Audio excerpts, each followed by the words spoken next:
Bienvenue à une nouvelle séance. Au fil des pratiques, nous découvrons l'importance de l'écoute pour être avec l'autre. Cette écoute prend un grand nombre de dimensions et elle surgit en plusieurs facettes. Jésus raconta l'histoire du Samaritain et demanda cette question. Lequel de ces trois, du sacrificateur, du prêtre ou du Samaritain, te semble avoir été le prochain de l'autre? La réponse fut celui qui a exercé la miséricorde envers lui. Vous découvrirez que l'écoute est une habileté importante pour manifester la miséricorde. Jésus exprime son écoute non seulement parce qu'il entend des mots, mais parce qu'il exprime dans son écoute de l'empathie. Jésus se met dans nos souliers et il prend même notre place. L'écoute demande davantage que de seulement entendre des mots. Mais pour l'heure, continuons de pratiquer notre écoute.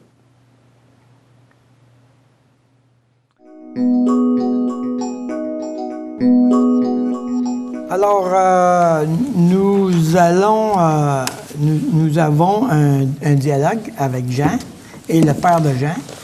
Et nous allons vous demander quel est le reflet pour chacune de ces déclarations-là.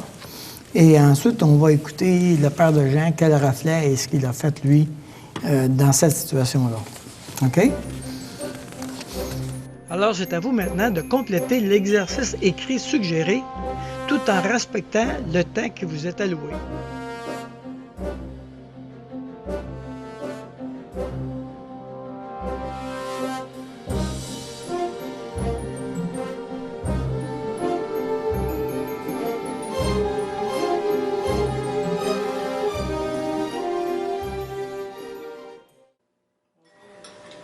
C'est demain que je fais mon examen théorique pour mon test de conduite. Tu penses qu'il est difficile?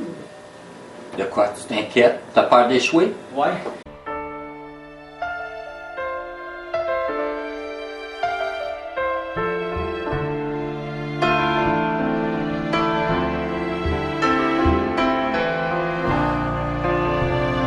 Puis en plus, si je manque mon coup, ben il va falloir encore que je repaye pour une reprise.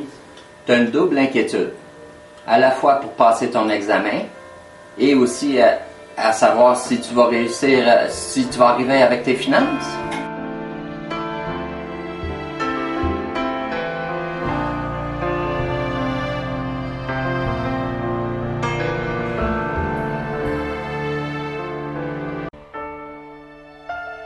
Ouais, je pense que je vais essayer de trouver un examen de conduite sur Internet. Là.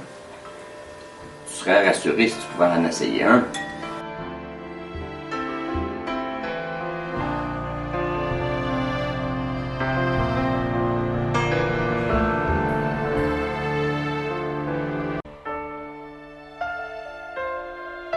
Mais oui, je verrai au moins si je suis capable de le faire. Comment que je pourrais t'aider?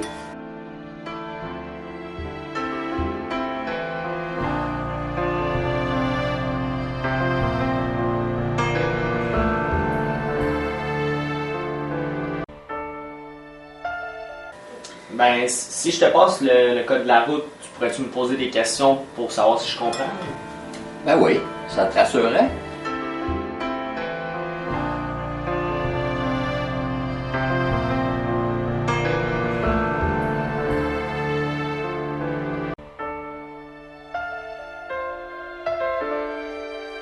Ouais, t'es bon pour me poser des cols, fait que si je réussis avec toi, c'est sûr que je réussis. Tu penses que je suis capable de te pousser?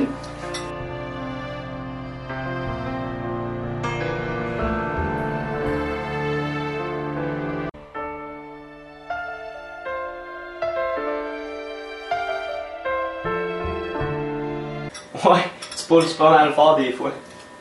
Quoi, des fois tu trouves que je pousse fort? Ben, des fois, oui.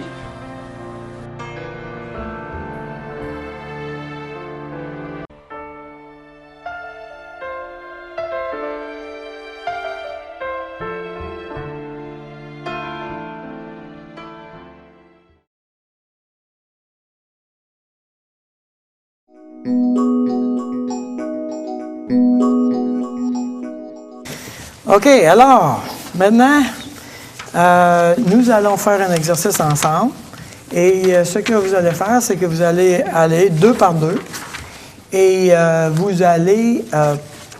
il y aura un émetteur et un récepteur. Et vous allez parler vous allez choisir un sujet que vous aimeriez parler. Il y a 2 sujets suggérés ici. Ce que je vais trouver difficile dans l'écoute ou les obstacles à la communication que je fais tout le temps.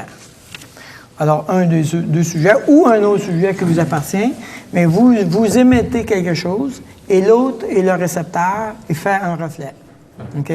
On fait ça pour 2 ou 3 reflets, puis après ça, c'est le tour de l'autre. On fait une inversion et chacun son tour. On est l'émetteur, chacun son tour, on est le récepteur. OK? Donc, on y va. Vous vous séparez dans différents endroits, 2 par 2.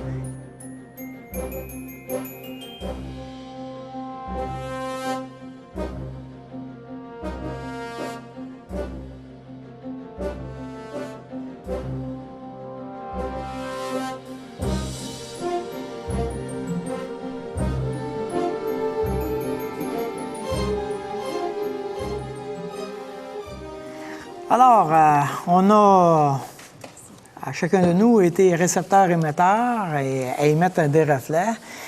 Sur la base de ce que vous avez expérimenté, qu'est-ce que vous identifiez qui vous frappe? Qu'est-ce qui vous touche dans ce que vous venez de vivre?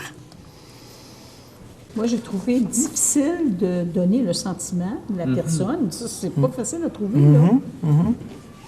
Bon, le reflet, c'est sûr que ça, c'est un petit peu plus facile si tu le remets, mais trouver le sentiment, là... Non, ça, j'ai pas trouvé ça facile. Hein? Ça n'était pas... Est-ce que tu dirais, je trouvais pas ça facile de nommer le sentiment, mais je le sentais, le sentiment? Oui, c'est sûr qu'on le sent, oui. OK. Alors, je sens le sentiment, mais j'arrive pas à le... Comment je vais lui mettre un nom, là? Il faudrait avoir une liste, là. Comme j'ai dit, oui, voilà. Alors, elle s'en vient, la liste. Elle s'en vient, la liste. OK. Il y avait aussi l'autre erreur, je sais pas, c'est pas une erreur, mais on exprimait ce qu'on vivait, puis on mettait le sentiment dans la phrase. Oui. Tous les deux fait ça. Oui.